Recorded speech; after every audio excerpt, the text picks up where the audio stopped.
ये 4 अक्टूबर को जो सिडबी का एग्ज़ाम हुआ था, ये उसके लिए वीडियो मैं बना रहा हूँ। बेसिकली इसमें क्वेश्चंस होंगे सारे, बस ये गाइडेंस के लिए है, ये मैं कोई वो नहीं है, लोगों को गाइड करने के लिए बना रहा हूँ। मैं भी इस एग्ज़ामिनेशन प्रोसेस का पार्ट था। मैं ये बताऊँगा बेसिकली कि आपने अगर ये अटेम्प्ट करा है तो आपको मेंस की कॉल आएगी या नहीं आएगी। ये मेरा सेकंड टाइम है, मैंने लास्ट टाइम भी इंटरव्यू दिया था। तो स्टार्ट करते हैं।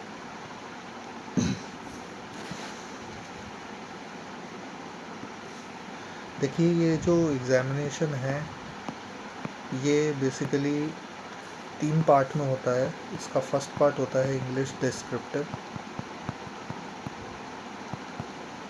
जिसके अंदर जो टोटल 75 मार्क्स का था। इसके अंदर 3 क्वेश्चन आते हैं। एक होता है एसे, जो कि 30 मार्क्स का था। सेकंड था प्रेसी, जो कि आपका 20 मार्क्स का था। और जो बचा हुआ है वो था लेटर राइटिंग था बेसिकली, वो आपका 25 मार्क्स का था। अब इसमें किसके मार्क्स अच्छे आएंगे, स्टार्ट करते हैं। आपको अटेम्प्ट कैसे करना चाहिए। इस पेपर को अटेम्प्ट करने का सबसे बेस्ट तरीका है कि आप इनके अंदर सीरियली चेक करें कि सबसे आपका स्ट्रॉन्गेस्ट पार्ट क्या है। मैं प्रेफर करता हूँ स्टार्ट करना लेटर या प्रेसी से, एंड इन दोनों में से भी अगर मैं कहूँ तो मैं लेटर राइटिंग से प्रेफर करता हूँ स्टार्ट करना, बिकॉज इसके अंदर वर्ड काउंट को मीट करना वो ज़रूरी नहीं है। आप अगर 70% मीट कर जाते हैं वर्ड काउंट को तो वो भी सफिशेंट है। मतलब अगर आपको जो है उन्होंने लेट सपोज उन्होंने बोला 100 वर्ड्स का लिखना है, अगर आप 70 वर्ड्स भी लिखाते हैं या 65 भी इवन मैं बोलूँगा, तो वो भी सफिशेंट है, आपके मार्क्स डिडक्ट नहीं होंगे। ठीक है, तो ये मेन चीज़ है। अब फ़ायदा क्या है लेटर को लिखने का, कि फ़ायदा ये है कि जब आप इनिशियली एग्ज़ाम में बैठते हैं तो आपके सामने होता क्या है, आपका उस समय जो आपका दिमाग होता है वो मेंटल ब्लॉकेज होता है उसके अंदर। ठीक है, एकदम से कोल्ड स्टार्ट होता है, जैसे एक इंजन स्टार्ट होता है तो उसको कोल्ड स्टार्ट कहते हैं। जब आप उसके अंदर की को प्रेस करते हैं और इंजन में उसमें जो है आप एक्सेलरेट करते हैं, तो हमारा भी जो ब्रेन होता है कुछ उसी तरीके से उसी फॉर्म में होता है। तो अगर हम एक लेटर एक फिक्स्ड फॉर्मेट में होता है, अगर हम फिक्स्ड फॉर्मेट की चीज़ को हम जो है स्टार्ट करेंगे तो हमें पता होगा, कंडीशनिंग हो जाएगी कि हमें बेसिकली कहाँ कहाँ जाना है, कैसे कैसे मूव करना है। ठीक है, जैसे हमें पता है कि उसमें हमें सेंडर्स एड्रेस से शुरू करना है, डेट लिखनी है, तो ये है चीज़। और प्लस उसके अंदर जो कंटेंट होता है, मीन्स जो बॉडी होती है लेटर की, वो भी डिफाइंड होती है। मीन्स 80% आपको पता होता है क्या लिखना है, 20% आप एक आइडिया ऐड करते हैं। जैसे लास्ट टाइम एक क्वेश्चन आया था 2024-25 वाले में कि लेटर लिखे कि आपके जो है बिल्डिंग की लिफ्ट ख़राब हो गई है। तो उस केस में हमें पता है कि हमारे को जो है उसके जो कंपनी है जो लुक आफ्टर करती है उसकी जो है मेंटेनेंस को, तो उसके बारे में हमें लिखना है कि उसमें जो है उसमें एक जो है उनको जो है एक बंदे को, इंजीनियर को अपॉइंट करें, और एक बेसिकली मतलब मींस उसका एक फ़्लो हमें डिफ़ाइन करना था कि जैसे फर्स्ट स्टेप क्या हो सकता है, इंजीनियर को पीरियोडिकल इंस्पेक्शन के लिए बोलें कि पीरियोडिक इंस्पेक्शन होनी चाहिए उसके अंदर। ठीक है, सेकंड चीज़ क्या होनी चाहिए कि एक लेजर मेंटेन हो जिसके अंदर वो एंट्री करे कि मैंने ये चेक करा और मैंने ये डिफाइन करा। एंड इसके ऊपर इस सब चीज़ को जो डॉक्यूमेंट जो उसको मींस जो आपकी सेफ्टी इंश्योर करेगा वो होगा बेसिकली एसओपी के थ्रू आप रेगुलेट करेंगे इस चीज़ को, कि मीन्स स्टैंडिंग ऑपरेटिंग प्रोसीजर होगा और उसके थ्रू आपका ये रेगुलेट होगा। ठीक है, तो ये एक प्रोसीजर है, मतलब ये एक तरीका है। ये 20% का पार्ट है बेसिकली जो मैं बता रहा हूँ। क्वेश्चन में डिफाइंड था कि ऐसे ऐसे कंपनी है, लिफ्ट ख़राब हो गई है, तो आप क्या एक्शन लेंगे, आप सेक्रेटरी हैं, आप अपने आप को कोई भी एक डेजिग्नेशन दे सकते हैं। ऐसा कोई हार्ड एंड फास्ट रूल नहीं है कि आप नहीं कर सकते। तो लेटर से स्टार्ट करने का ये फ़ायदा होता है। अगर आप प्रेसी से भी स्टार्ट करते हैं तो प्रेसी से भी स्टार्ट करने का कोई घाटा नहीं है, क्योंकि प्रेसी के अंदर भी बेसिकली अगर देखा जाए तो 100% कंटेंट अवेलेबल होता है वहाँ पर। ठीक है, आपको उसको सिर्फ कंसाइज करना होता है, ब्रेक डाउन करना होता है अपने वर्ड्स के अंदर। ठीक है, मैं एस्से से इसलिए रिकमेंड नहीं करता, हालांकि एस्से के अंदर भी अगर आप, मैं आपको एक ऐसी टेक्निक बता सकता हूँ कि जिससे आपके लेटर के अंदर भी 30% आपका कंटेंट डिफाइन हो जाएगा। ठीक है, उसकी टेक्निक क्या है, मैंने अब की बार जो मेरा अटेम्प्ट है मैं वो भी बताऊंगा अभी, जिससे आपको पता चलेगी आप कैसे अच्छे से। और ये मेरा सेकंड इंटरव्यू है, मैं आरबीआई का भी इंटरव्यू दे चुका हूँ इससे पहले। ऐसे में आप स्टार्ट कैसे करेंगे, जैसे कि आपने उन्होंने बोला एफआई, फाइनेंशियल इंक्लूजन, आप डेफिनेशन लिख सकते हैं। ठीक है, ये ऐसे लाइंस में डेफिनेशन लिख सकते हैं, यहाँ भी डेफिनेशन आ जाएगी। फिर एक रिलेटेड रीसेंट डेटा लिख सकते हैं जो उस टॉपिक से वो हो, रिलेटेड हो। उसके बाद एक रीसेंट एग्जाम्पल लिख सकते हैं। रीसेंट एग्जाम्पल क्या होगा कि आरबीआई ने अभी बेसिकली कुछ समय पहले उन्होंने करा था कि हम जो है 3rd week of every month Friday को, ठीक है, हम क्या करेंगे कि जितने भी मतलब फिनटेक है उनके लिए एक स्पेशल एक जगह डिफ़ाइन कर देंगे कि वो आकर के हमारे से मीट कर सकते हैं और अपने ग्रीवियंस या कोई प्रॉब्लम है, कोई सपोर्ट चाहते हैं तो वो जो है वो मतलब पा सकते हैं वहाँ से। ठीक है, तो ये भी एक एग्जांपल आप नोट कर सकते हैं। और ये क्यों फिनटेक इसमें क्यों आएगा, बिकॉज फिनटेक को लाया ही इसीलिए जा रहा है कि वो फाइनेंशियल इंक्लूजन को बूस्ट करेगा, मींस बैंकिंग दी अनबैंक्ड सेक्टर और रीचिंग दी लास्ट माइल। आपने कई बार पढ़ा होगा ये लाइन। तो ये, और इसके बाद अब आ जाते हैं बॉडी पर। बॉडी में क्या होगा, बॉडी में आपको स्टार्ट करना है प्रॉब्लम से। ठीक है, कॉजेस से प्रॉब्लम, फिर कॉजेस क्या है प्रॉब्लम के, उसके अफेक्ट्स क्या हैं। ठीक है, और लास्ट में वे फॉरवर्ड नहीं लिखना है, यहाँ ध्यान रखना। अगर आप वे फॉरवर्ड यहाँ लिख देंगे तो आपका कंक्लूजन ख़त्म हो जाएगा। तो आपको वे फॉरवर्ड जो है वो कंक्लूजन के लिए बचा के रखना है। आप उसका हिंट दे सकते हैं वे फॉरवर्ड का। तो यहाँ पर आप क्या कर सकते हैं, आप यहाँ पर लिख सकते हैं गवर्नमेंट इनिशिएटिव्स, जो गवर्नमेंट कर रही है उस चीज़ में सुधार, पर वो उतने इफ़ेक्टिव नहीं है। जो इफ़ेक्टिव वाले होंगे वो हम कंक्लूजन के लिए बचा के रखेंगे, वो हम कंक्लूजन के लिए बचा के रखेंगे। कंक्लूजन में क्या लिखेंगे, अफेक्टिव मेथड्स जिससे हम इरेडिकेट करें उसको, और प्लस गवर्नमेंट इनिशिएटिव्स जो राइट डायरेक्शन में जा रहे हैं। जैसे कि अगर हम पीएम मुद्रा की बात करें तो पीएम मुद्रा ने बहुत हद तक प्रॉब्लम सॉल्व करी है लास्ट माइल डिलीवरी की। लोगों के पास बीएफएसआई फैसिलिटी ही नहीं थी। जो बेसिक डेफिनेशन है फाइनेंशियल इंक्लूजन की वो स्टार्ट करती है बीएफएसआई, ये एक थंब रूल है बेसिकली।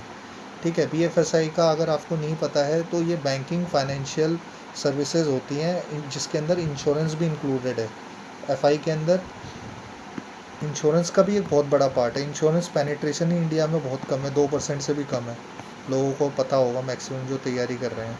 तो मेरा ये समझाने का था अब इसमें। अब हम आ जाते हैं बेसिकली कि अटेम्प्ट कितना करना चाहिए था, कैसे करना चाहिए था, मैंने कैसे करा। मैंने कैसे करा ऐसे बताऊंगा तो आपको समझ आ जाएगा थोड़ा सा कि जो बंदा मेंस क्लियर करता है वो एक्चुअली में क्या चीज़ अलग करता है जो बाकी लोग नहीं कर पा रहे हैं। सबसे पहले मैंने चीज़ बताई आपको कि वो अटेम्प्ट एक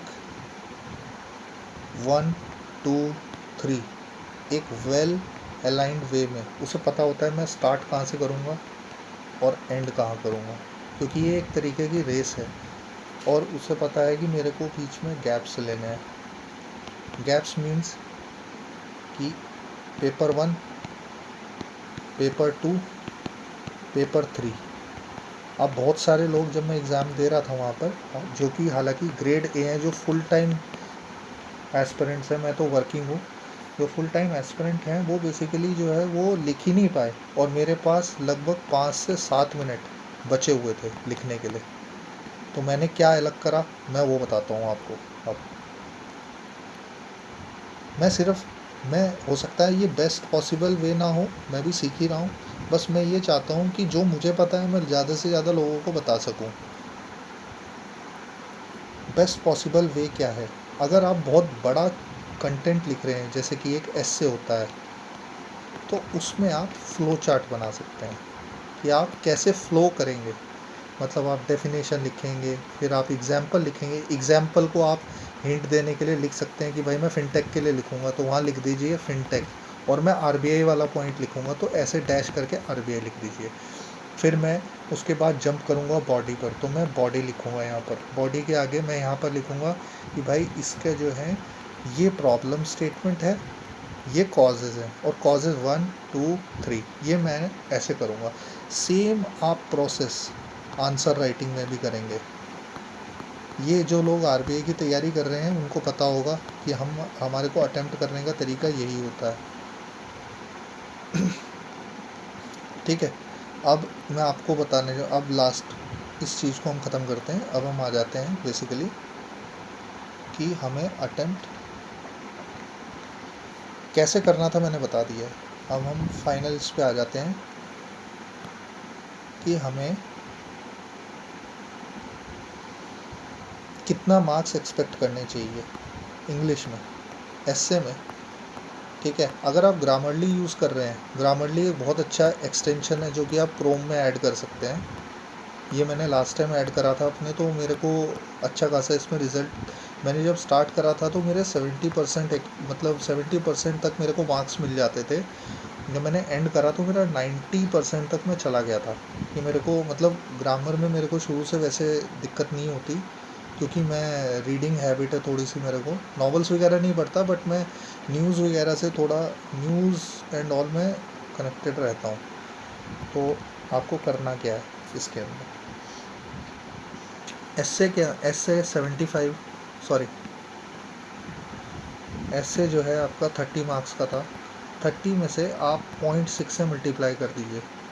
ठीक है, यानी 60% मार्क्स आपको, मैक्सिमम आपको जो मुझे लगता है वो लोगों को जो मार्क्स एस्से में मिलते हैं वो मैक्सिमम 60%, बहुत अच्छे केसेस में 65%, इससे ऊपर नहीं जाता।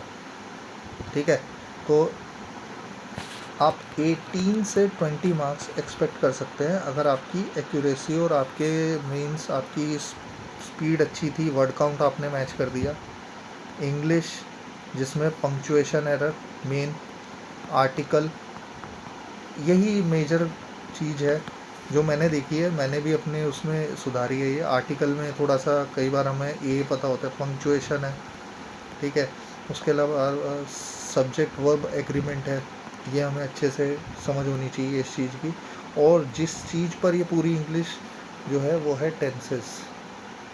टेंसेस मेरे को दिक्कत नहीं होती, इसमें भी मुझे दिक्कत नहीं होती। ये दो चीज़ मैंने डिस्क्रिप्टिव में लर्न करी है, और अगर आप ये चीज़ें कर लेते हैं तो आपको इजीली 20 मार्क्स मिल जाएंगे। ठीक है,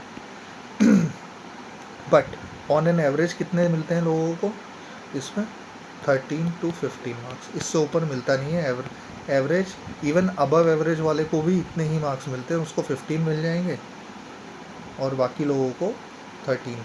ठीक है, अब हम आ जाते हैं कि मैंने ये भी बता दिया सुधार करना कैसे है। अब हम आ जाते हैं प्रेसी पर। प्रेसी में अच्छे मार्क्स मिलते हैं, क्यों? क्योंकि कंटेंट डिफाइंड है। आपको इसमें से इतने बड़े पैराग्राफ को इतने बड़े पैराग्राफ में लिखना है तोड़ के। इसमें बस अगर जिसकी ग्रामर में दिक्कत है उसी को मार्क्स कम मिलेंगे, वरना इसमें बेसिकली 15 मिल जाते हैं 20 मार्क्स में से। इसीलिए मैं इससे स्टार्ट करने के लिए बोल रहा हूँ, या फिर मैं तो लेटर से स्टार्ट करता हूँ। तो ये है। बाकी अब आ जाते हैं लेटर राइटिंग पर। मैं इसको गेम चेंजर बोलता हूँ, क्योंकि ये एक ऐसी चीज़ है जो कि आपको फ्री के मार्क्स दे रहा है। ना आपको वर्ड काउंट मैच करना है इसमें, ना आपको इसके अंदर ग्रामेटिकल मिस्टेक होने के चांस बहुत कम होते हैं, क्योंकि वर्ड्स आधे से ज़्यादा तो आप वैसे ही फॉर्मेट से कवर कर देते हो, सिर्फ बॉडी लिखनी होती है आपको, ठीक है। 150 टू 200 वर्ड्स ही लिखने होते हैं, उससे ज़्यादा लिखने नहीं होते। सिडबी में वैसे 400 मार्क्स मांगता है, मैं लोगों को कहता हूँ 250 से 280 लिख दो, काफ़ी है। उससे ऊपर लिख देते हो वेल एंड गुड है, बट वो भी काफ़ी है। मैं आपकी बार आई थिंक 290 वर्ड्स या 300 तक ही लिख के आया हूँ। मैं जानबूझ के छोड़ के आया हूँ, क्योंकि वो वेस्टेज ऑफ टाइम है। वर्ड काउंट मैच करने से लेटर राइटिंग में कोई एक्स्ट्रा मार्क आपको नहीं मिलने वाला, ठीक है। अब लेटर में मिलते कितने मार्क्स हैं, ठीक है। मैंने पिछली बार बहुत अच्छा लेटर लिखा था, अब की बार भी लिखा है। अब की बार एक यूनिवर्सिटी में, एक्चुअली में यूनिवर्सिटी के ऊपर था कि यूनिवर्सिटी में पीडीपी क्लासेस होती हैं। जो इंजीनियरिंग बैकग्राउंड से होंगे उनको पता होगा कि प्लेसमेंट्स के लिए कंपनीज आती हैं, और एक मिनट,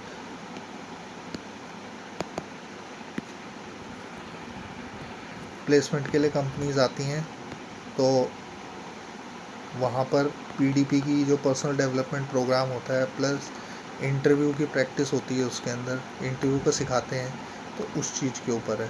तो मैंने उसमें ज़्यादा ऐसा कुछ बहुत ऐसी चीज़ नहीं लिखी। मैंने क्या करा, रिसोर्सेज को इस्तेमाल करना है, आपको ये दिखाना है कि आप कैसे बेटर यूटिलाइजेशन करते हो रिसोर्सेज का। तो रिसोर्सेज दो तरीके की होती हैं, इंटरनल, एक्सटर्नल। इंटरनल क्या हुई, फैकल्टी। एक्सटर्नल क्या हुई, इंडस्ट्री एक्सपर्ट्स या एचआर में जिनके पास एक्सपीरियंस है, वो लोग आपको इस एरिया में गाइड कर सकते थे इस टॉपिक के रिगार्डिंग। तो मैंने उनको अपने लेटर में बुला लिया, आ जाओ भाई। अपने एचओडी को बोला कि सर प्लीज़ इनको बुलाइए और असेंबल करिए हमारे फैकल्टीज़ को, उनको बोलिए अपने एक्सपीरियंसेस शेयर करें, और एटीट्यूड बिल्डिंग सिखाएं हमारे को। राइट एटीट्यूड क्या होना चाहिए कॉर्पोरेट को ज्वाइन करने से पहले, और उसके ऊपर लेक्चर कराइए। उसके अलावा हमारी क्वांट रीजनिंग इंग्लिश इम्प्रूव कराइए, क्योंकि वो पहला एग्ज़ाम ही उसी चीज़ का होता है, ठीक है। तो ऐसे करके मैंने लेटर को ख़त्म कर दिया। ऐसे ऐसे था, ऐसे मैं अभी रिकॉल नहीं कर पा रहा हूँ बेसिकली, या ऐसे किस चीज़ पर था।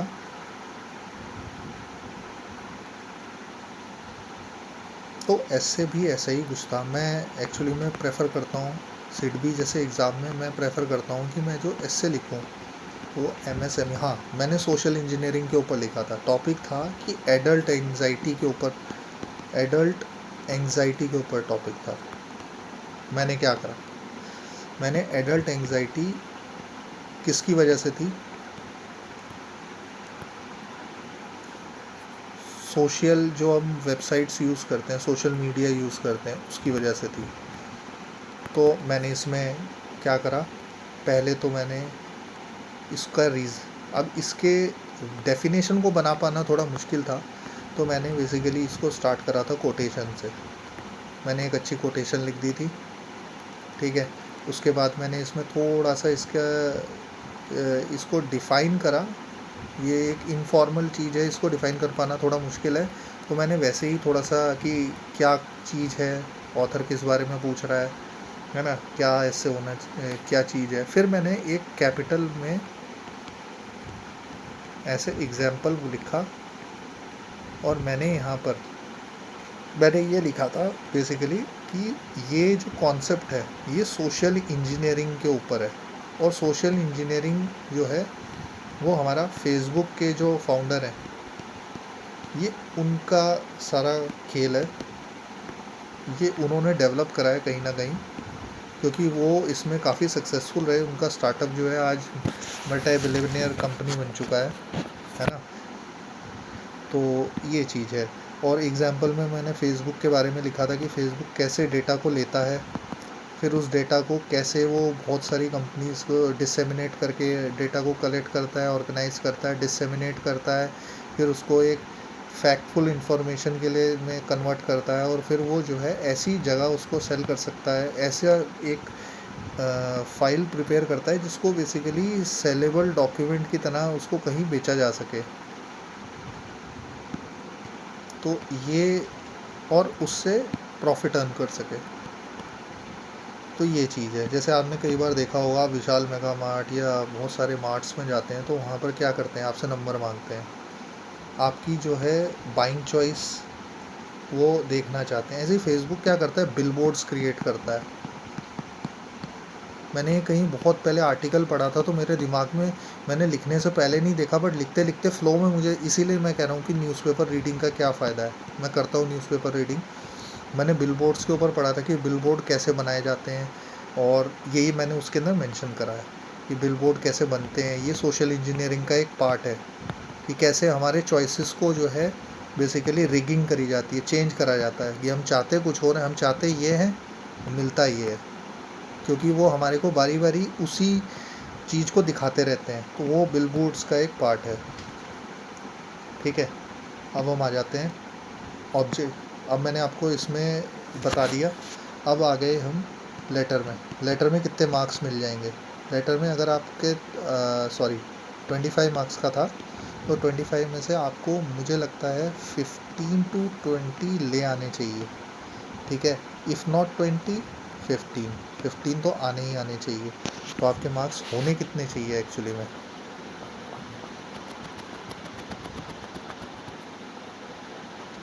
आपके मार्क्स होने चाहिए, ऐसे में मैं बोलूँगा, अगर बहुत अच्छा कैंडिडेट है तो 20, नहीं तो 18।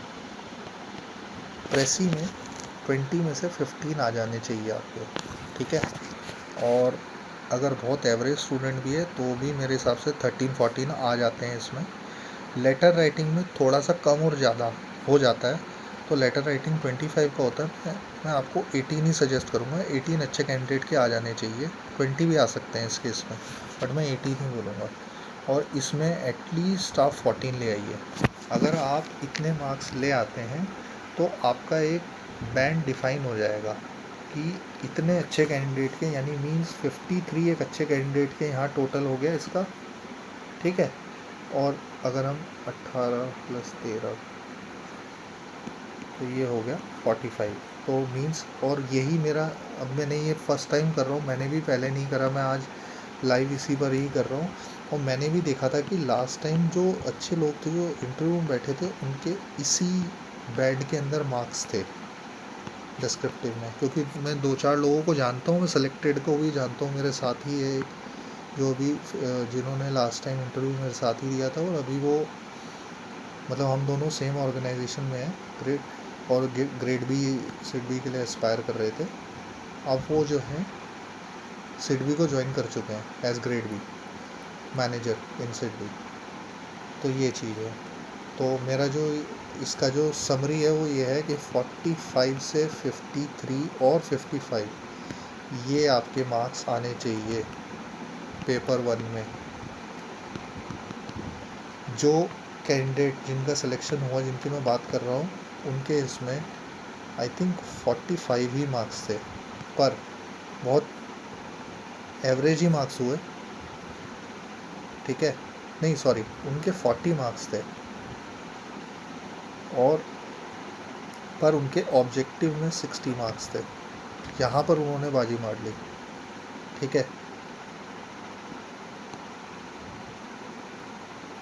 आपके पेपर 2 में कितने आने चाहिए मैं वो भी अभी बता देता हूँ। जिनको जो सिर्फ यही देखने आए हैं कि मार्क्स आने कितने चाहिए, तो आपके ऑब्जेक्टिव में, अब की बार पेपर थोड़ा टफ था सिडबी में, तो मेरे को जो लग रहा है कट ऑफ भी थोड़ी इस बार कम जाएगी पहले से। और 45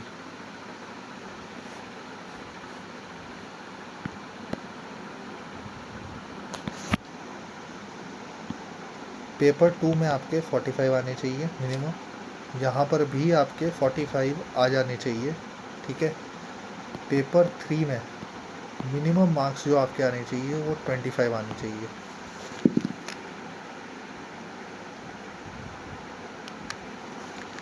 ठीक है, अब इसमें मैं 115 बोल रहा हूँ, पर कट ऑफ मुझे लग रहा है 110 to 115 के आसपास ही जाएगा।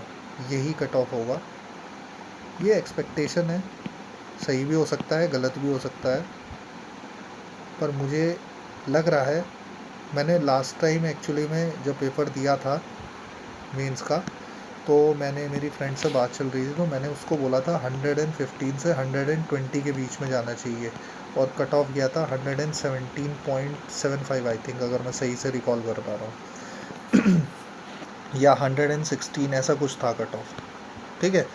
और इसी की अब की बार मेरे को ये लग रहा है कि इसमें थोड़ा सा कम जाएगा बिकॉज ऑफ ऑब्जेक्टिव थोड़ा सा ट्रिकी था, हमें अभी देखेंगे ही, ठीक है। अब मैं लास्ट वाला पार्ट कवर कर लेता हूँ, एमएसएमई डिस्क्रिप्टिव वाला। मैंने बता ही दिया है एस्से में कि कैसे लिखना चाहिए। थोड़ा सा आंसर राइटिंग थोड़ा सा डिफरेंट ऐसे होता है कि आंसर राइटिंग में आपको एग्जाम्पल्स पर फोकस करना होता है, real life case study mention करनी होती है। तो आंसर राइटिंग में मैंने 15 मार्कर्स के 2 अटैम्प्ट करे थे।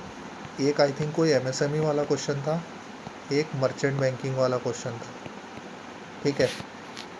15 मार्कर इसमें तो ये थे। 10 मार्कर मैंने जो करे थे वो थे, एक तो था रेशोज़ वाला, और एक मैंने अटैम्प्ट करा था इसमें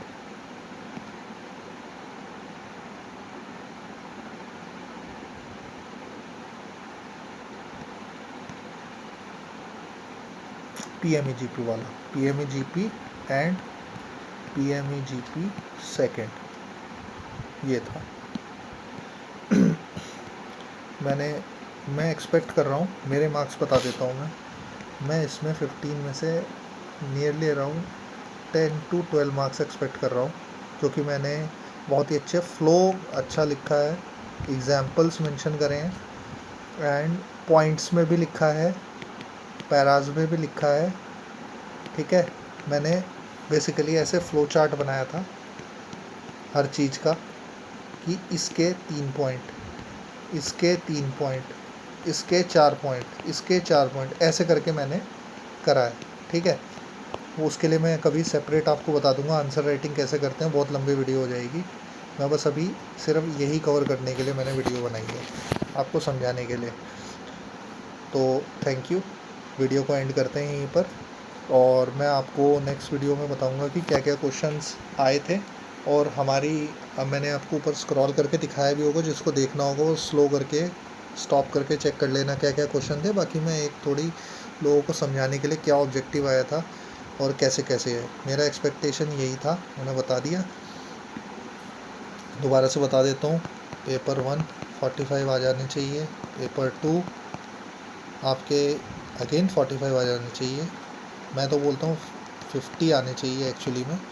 पेपर 3 यहाँ पर अगर आप 30 ले आते हैं तो बहुत अच्छा होगा, नहीं तो 25 तो मिनिमम आने चाहिए, अगर आप सोच रहे हैं कि मैं आगे जाऊँ और मेरे को सिट भी ज्वाइन करना है। सिट भी नहीं ज्वाइन करना तो आप 20 में भी मेंस की कॉल आ जाएगी आपको इसमें, ठीक है। पर हमारे को तो ज्वाइन करना है तो हमारे को बार को रेज़ करना है, तो मैं आपको बोलूँगा कि 25 आने चाहिए, ठीक है। इंटरव्यू में क्या गलत होता है क्या सही होता है उसके लिए कभी आगे चर्चा करेंगे। बहुत कंट्रोवर्शियल चीज़ है कि मतलब वो एक्चुअली में आपको अपने कैसे बताना है। तो थैंक यू।